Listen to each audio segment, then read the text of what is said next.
Have you ever felt like you didn't quite fit in? Like your rhythm was just a little different from everyone else's? This is the story of Adam, a boy who found his own beautiful song in the quiet whisper of leaves. Our story begins in a garden kissed by the morning sun, where dew-kissed leaves sparkle like tiny diamonds and butterflies dance in the gentle light. This is Adam's world. While other kids chase soccer balls with loud shouts and fast feet, Adam found his joy in the quiet company of nature. He would sit for hours, pencil in hand, capturing the delicate curve of a petal or the intricate pattern of a leaf. He wasn't just drawing.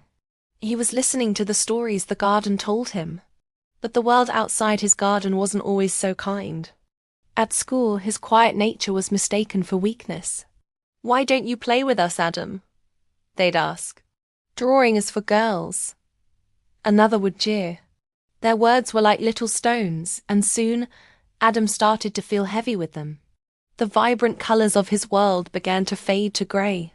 He'd come home, his shoulders slumped, and stare out the window at the tall, sturdy tree in his yard. It stood there, day after day, its branches reaching for the sky, unbothered by the wind or the rain. He wondered if he could ever be that strong. He felt lost, a tiny boat adrift in a big, confusing sea.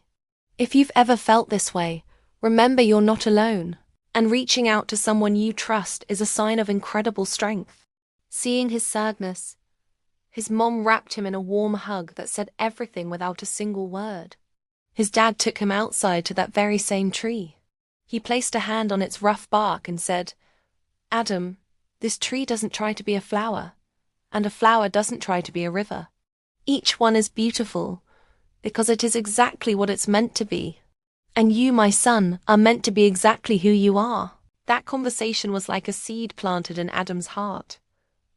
Together, as a family, they started their own little garden.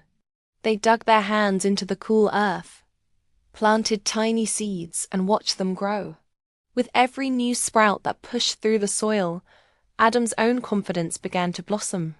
He filled notebooks with his drawings, read books about ancient forests, and his spirit grew taller and stronger, just like the sunflowers in their new garden. Then came the day of his big school project. While others talked about sports heroes or video games, Adam stood before his class with his drawings. He spoke about trees. He talked about how they give us air to breathe, a home for birds, and shade on a sunny day. He shared how they stand strong through storms and how their roots run deep, connecting everything. He wasn't just giving a presentation. He was sharing a piece of his soul.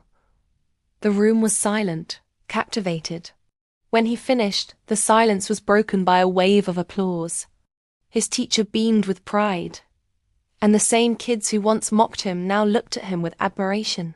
They didn't just see a quiet boy anymore. They saw an artist, a storyteller, a boy who understood the language of the earth.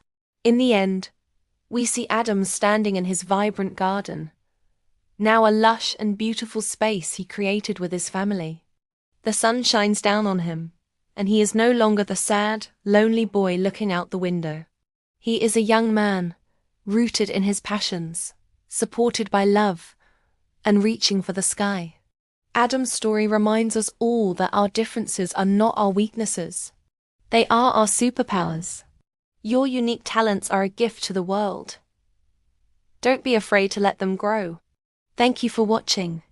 If this story touched your heart, please like, share, and subscribe for more inspiration. Until next time, keep planting seeds of kindness and courage.